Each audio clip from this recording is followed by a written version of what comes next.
Before yesterday's sub story, we had been talking about customer service, particularly the aspect of customer service that has to deal with customers being happy and fulfilled, and not the function of troubleshooting and trying to make sure that you are solving problems constantly. And one of the ideas that we looked at was how if you use customer service as a happiness barometer, then that kind of gives you the implied permission to keep in touch with people for a very long time. Of course, my recommendation is that you ask this expressly when you're speaking to people that are you okay with me calling you up some other time, sending you emails or text messages or whatever. The name of the game is permission marketing as coined by Seth Godin, but you'll find that there are other business commentators out there who have put forward similar theories, and so it's not something to sneeze at.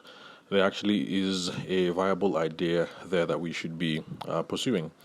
So, so one of the ideas that I said was that. Okay, that if you're going to keep in touch with people in perpetuity, what are the kind of things that you should talk about? And we discussed how you could come up with you could include product updates, new services that you're rolling out, things of that nature, how that's going to serve as the crux of your future campaigns. Now, one thing that I failed to mention in that episode is that all your following up, follow through, touching base, touching up, whatever it is you want to call it, that your campaign shouldn't always be built on product updates or service updates per se, but you can also have these touch-up campaigns, if you can put it that way, have them built around personal and professional milestones. Now, for those of us in the wedding and the event space, that is one advantage that we have over people in other industries, because I, as a wedding photographer, or you as a planner, or some other person as a videographer, it's not going to be weird if you call up on the wedding anniversary to say, what's up, how you guys doing, how are the kids, blah, blah, blah. In a way, it's kind of expected that for a personal industry as ours, that we would keep in touch with personal milestones, and the same also goes for professional and career milestones as well. So your former brides and grooms, they get involved in business or they get promoted at work or what else? Different professional, career, and business stuff. It's not out of the blue to send them a DM on Instagram if you happen to see that on Instagram, or to send a PM, I think, private message on LinkedIn if you saw the updates on LinkedIn. But basically, reach out wherever and say congratulations and have that chat about the professional milestones. So, permission marketing, get the permission, and these are also other things that you guys can talk about.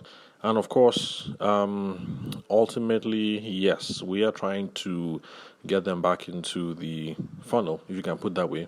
We're trying to get them back into the loop, for repeat business and upsells.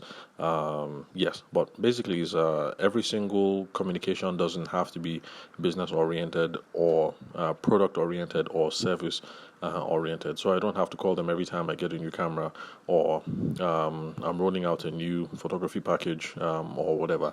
It's okay to keep in touch with around personal milestones and professional milestones if you've been able to get the permission to do so. And of course, that is if you are also looking at customer service as a tool to make sure that everybody's absolutely happy from the get-go. So that's all for today's recording. I promise you guys I'll keep it short and sweet, and we are under 5 minutes, I believe, or rather, I hope. So thank you very much for listening to the Sales for the Nigerian Wedding Industry podcast. I'm your host, Abuja-based sales consultant and event media professional, Tavishima Ayede. Thank you very much for your time and attention. I'll catch you guys at the next recording.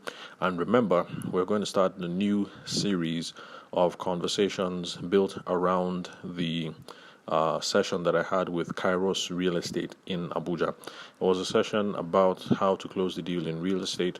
We're going to go over the material and some of the conversations that I had with the team, and we're going to look into some of them because We might be involved in different industries, but the principles of selling are the same and they carry over across the disciplines. So, for those of you who are long time listeners of the podcast, it's something I've advocated from the beginning that we ought to take a multidisciplinary approach, see what people are doing in other disciplines, and we can learn from them and improve our businesses. So, if you're not convinced, then the next couple of episodes, I'm assuming it should take us about 2 weeks to get through this if we're going to have daily podcast episodes on this, because the actual in-person session lasted 2 hours.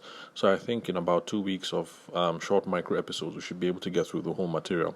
So if you're unconvinced, or if this is your first time of listening to the podcast, this is going to be the first time that you see, hopefully, and you come on board with this big idea that the principles of selling are the same no matter the industry that you're involved in. It's just a matter of some intelligence, or should I say some creativity. You can take the principles and adapt them to your own situation, whether you're in real estate, whether you sell shoes on Instagram, whether you sell inverter batteries, or whether you are a wedding planner. So thank you very much, guys, for your time and attention. I'll catch you at the next episode.